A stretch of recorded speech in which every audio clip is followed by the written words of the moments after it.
Moi, je m'appelle Marie-Lou. Toi, c'est quoi ton nom? Louis-Victor. Louis-Victor. J'ai écrit plusieurs livres de yoga pour enfants. J'en ai écrit 6 au total. Et puis, cette semaine, je vais te les lire juste pour toi. Alors, il va en avoir plein à découvrir. Est-ce qu'on commence la lecture? Oui. Aujourd'hui, le livre que je vais te lire s'intitule « Béatrice est en colère ».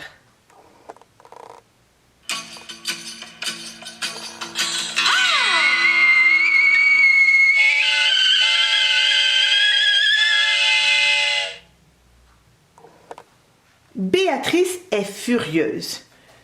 Elle est adossée contre le mur de sa chambre, les dents et les poings serrés. Sa petite sœur s'amuse avec sa poupée favorite alors qu'elle souhaitait jouer avec celle-ci. Béatrice est en colère. Cette situation se produit souvent. Étourdie, elle ne sait plus si elle a envie de crier ou de pleurer. C'est ma poupée! Oh, ma sœur ne comprend jamais rien. Je vais aller lui arracher les mains. Béatrice éclate soudain en sanglots.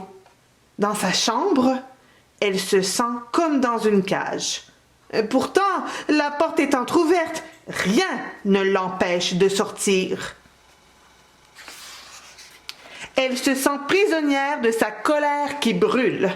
Sa chambre se transforme en une pièce enflammée et suffocante. On y manque presque d'air.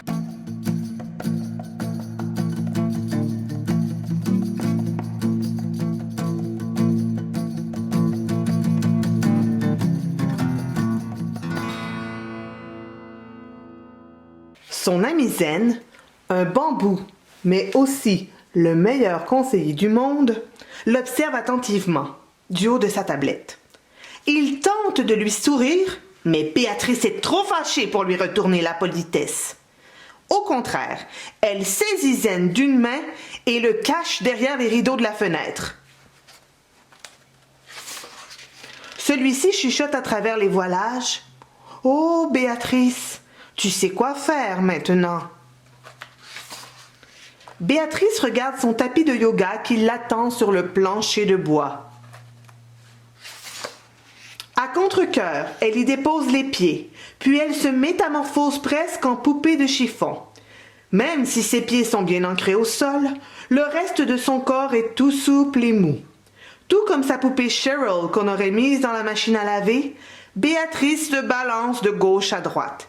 Ses bras, son cou, ses joues, ses mâchoires et ses épaules se secouent dans un mouvement de relâchement.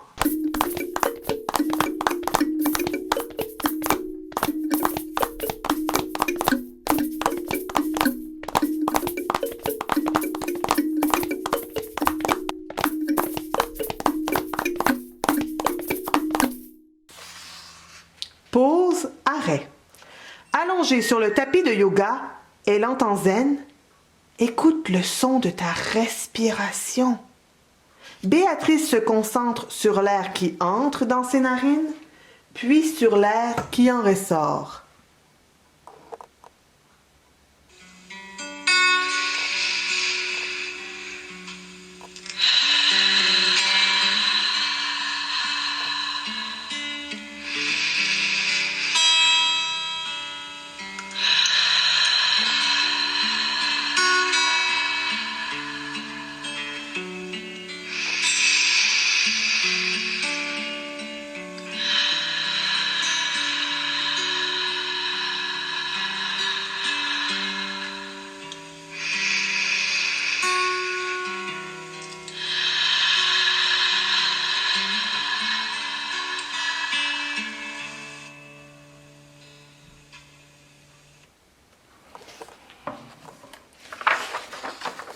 Bien qu'il fasse un froid de canard dehors, dans la tête de Béatrice, c'est l'été. Elle adore l'été. C'est sa saison favorite. Dans son imagination, elle n'est plus allongée sur un tapis de yoga. Elle est étendue dans un champ. Elle s'assoit et respire l'odeur subtile des herbages et des fleurs sauvages.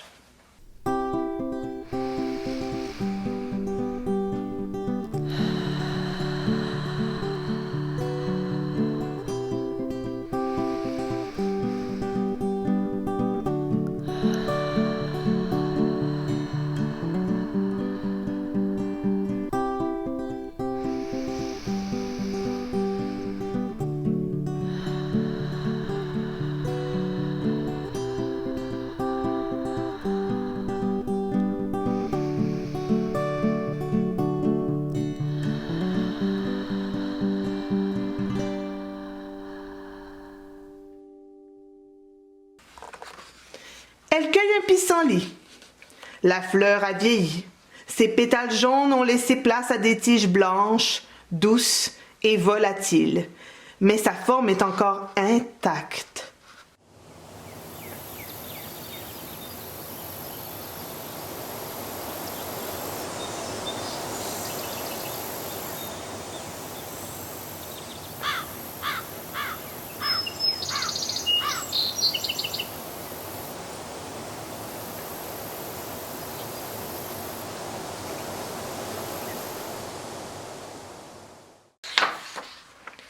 Bien assise, la colonne vertébrale toute droite, la fillette inspire et souffle délicatement sur les aigrettes du pissenlit. Celle-ci danse tout doucement dans la brise d'été. On dirait de petits danseurs acrobates. Et puis, Béatrice inspire et souffle encore pour faire virevolter ce qu'il reste de la fleur. Elle se recroqueville ensuite sur elle-même, tout comme le ferait un escargot dans sa coquille. Le ventre collé aux genoux, elle étire ses doigts jusque dans l'herbe fraîche. Ainsi, tout paraît plus calme.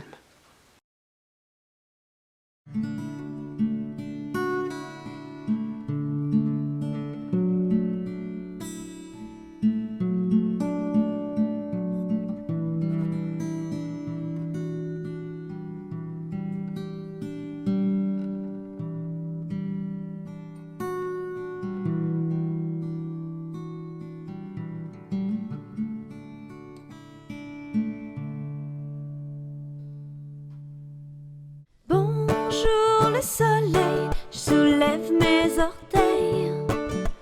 Bonjour à la terre, mes pieds marchent derrière. Je bouge un pied, je bouge l'autre côté.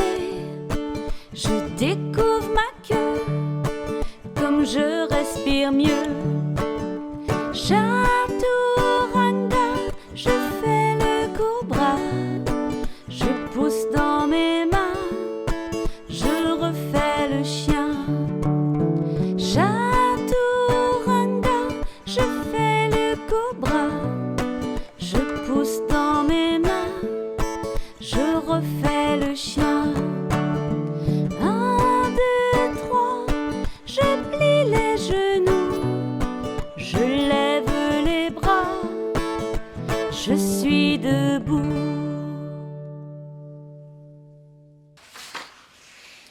Soudain, elle entend une musique joyeuse. Quelle chance! Le vendeur de glace est tout près. Un cornet avec 2 boules à la pistache, s'il vous plaît. Béatrice adore manger des friandises glacées et le verre de la crème glacée à la pistache est sa couleur préférée. Elle n'a pas d'argent sur elle. Mais le vendeur de glace la rassure. Tu n'as qu'à laisser ta colère ici en échange. Béatrice fait face à un dilemme. Elle était si fâchée et elle avait ses raisons. Mais elle n'hésite pas longtemps. C'est du passé et ce qui m'arrive en ce moment est tellement plus chouette. Parfait, j'accepte, monsieur. Glace à la pistache à la main, Béatrice se rend à l'étang, le secret le mieux gardé du parc. C'est un endroit si paisible que lorsqu'on ouvre bien les oreilles, on entend la vie qui vit. Béatrice se répète sa formule magique pour aller mieux. Je me calme, j'entends les oiseaux. Je me calme encore, j'entends les abeilles qui bourdonnent. Je me calme davantage, j'entends les petits pas des fourmis Et quand je suis calmée, j'entends mon cœur qui bat.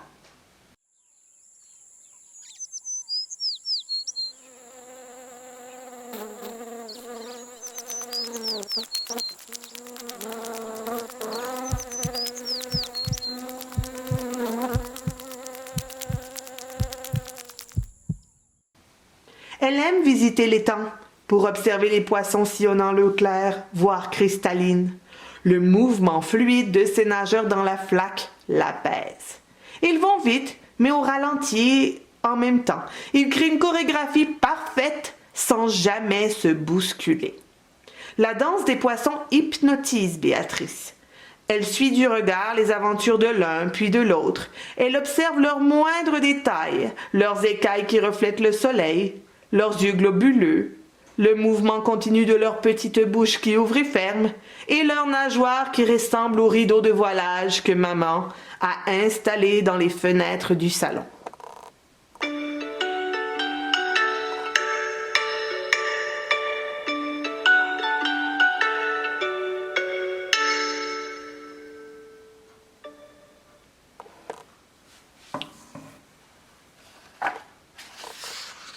Béatrice se perd dans ses pensées. Elle est détendue. Elle soupire, mais c'est pour mieux s'accrocher au visage le plus grand des sourires.